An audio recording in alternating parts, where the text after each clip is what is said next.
A river inside a building? Mucius had not separated from the others because he was in a hurry to get home. He had not even run away when they had. He stayed with Leucos, for he had made an astonishing discovery. After handing the chain to Julius, he had gone to the rear of the group. Standing there, more or less inconspicuous, he had taken the opportunity to look around the place. He was curious to find out how Leucos had made the iron-bound door open without himself leaving the vaulted room. Close to the floor along the wall, Mucius discovered several cords. Aha, he thought, that's the trick. And then his eyes fell on a woolen cloak lying half-ridden behind a pillar near the fireplace. He was startled, for the cloak seemed familiar to him. While Julius was talking, he stole over to it, lifted it, and examined it closely. Sure enough, it was Rufus's cloak. On the left shoulder was the neatly mended tear that Mucius had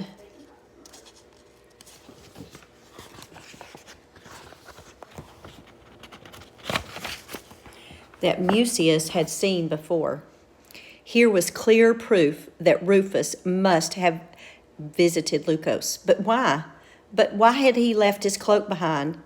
Puzzling over this, he paid no attention to the way the interview was going. And then suddenly he heard Leucos shout and saw his friends fleeing wildly.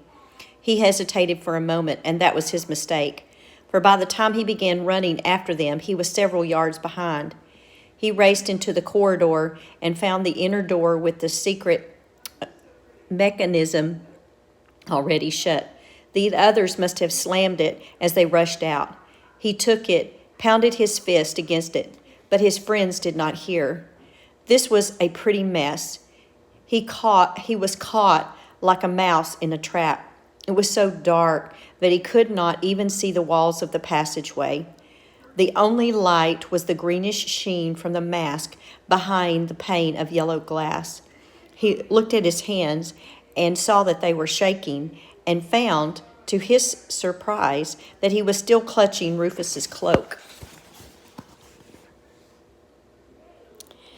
He was scared. His heart was pounding so loud he thought he could hear it. Ridiculous, he told himself. He won't do anything to me. But he was afraid of Leucos. Should he ask the soothsayer to let him out? He tiptoed back to the curtain and peered through it. Leucos was going around with a basket, picking up something.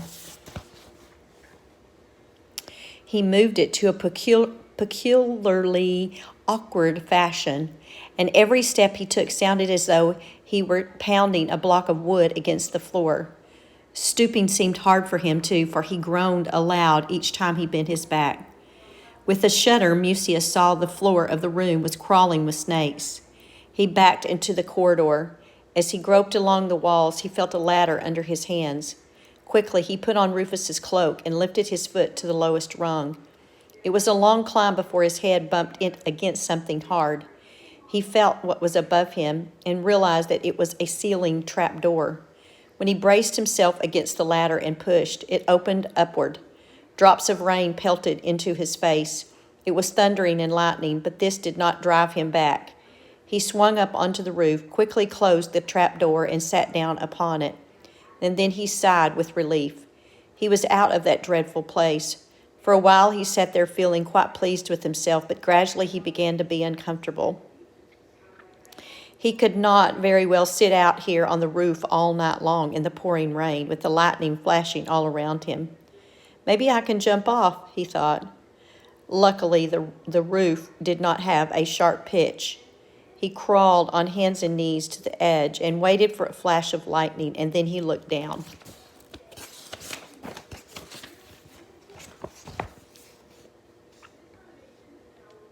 And with a shudder started back. The building was far too high for him to venture a jump. He would break every bone in his body. Now he crawled along the edge of the roof, hoping to find a rain gutter on which he might shinny down, but this hope failed. There were no gutters.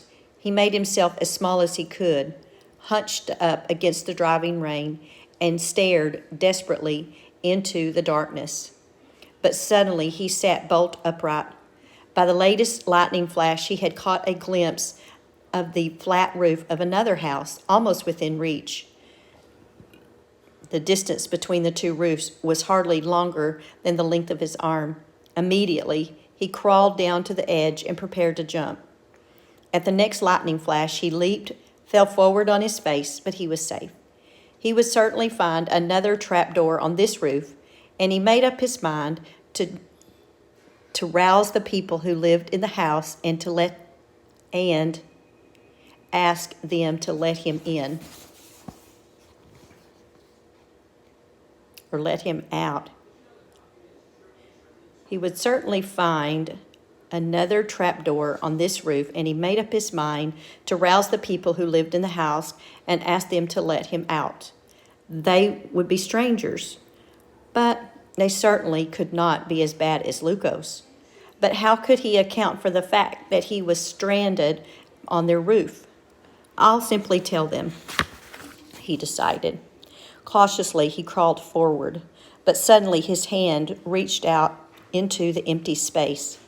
He lost his balance and fell headfirst into space. It's all over, was his last thought. The fall will kill me. And then he dropped with a loud splash into water and sank like a stone. Mucius was a good swimmer, and with a few vigorous strokes, he brought himself quickly to the surface. It was pitch dark. He could see nothing at all. Water had got into his nose, and his head rang as though 1,000 pins were sticking into his brain. Rufus's cloak felt as heavy as iron on his back, and he had to keep treading water vigorously to stay on the surface. He had not the faintest idea where he could be. He must have fallen into a river, for he could feel a strong current under his feet. But how was that possible? The Tiber was at least half a mile away, and there was no other river near. Perhaps I'm dead, he thought, in sudden terror. Perhaps I'm swimming in the river Styx, which leads to Hades. But that was really too fantastic. The dead were supposed to wait nicely on the shore until Chiron took them across the Styx in his ferry. Besides, you didn't feel sick to your stomach when you were dead, and he certainly was feeling badly from all the water he had swallowed. Suddenly he realized that it was no longer raining, although it had just been pouring cats and dogs, and that the wind had stopped completely also. But he still heard the rain beating down high above his head. He gazed upward for a second, and by a flash of lightning, caught sight of the sky framed in the square opening. No doubt about it, there was a roof above him with a skylight through which must have fallen. He was inside the house next door. But how could there be a river inside a house? How strange. Growing tired of treading water, he let the current carry him along, and in a short time came up against a smooth wall. It felt like marble. And then he felt ground underfoot and realized with delight that the depth of the water was rapidly dropping.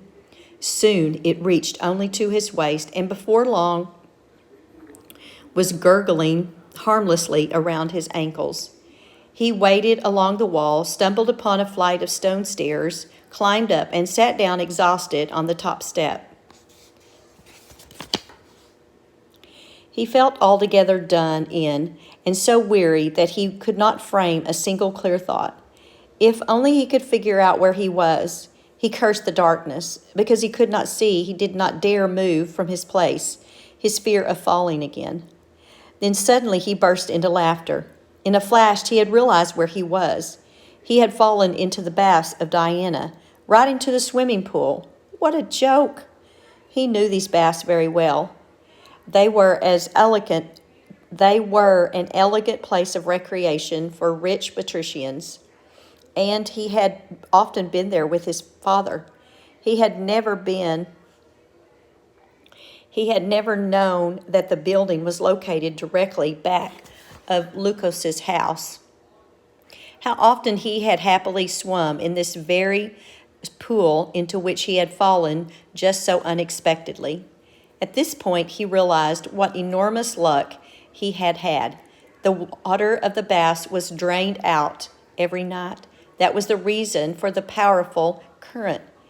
If he had tumbled in here only a little later, he would have broken his neck on the marble floor of the pool.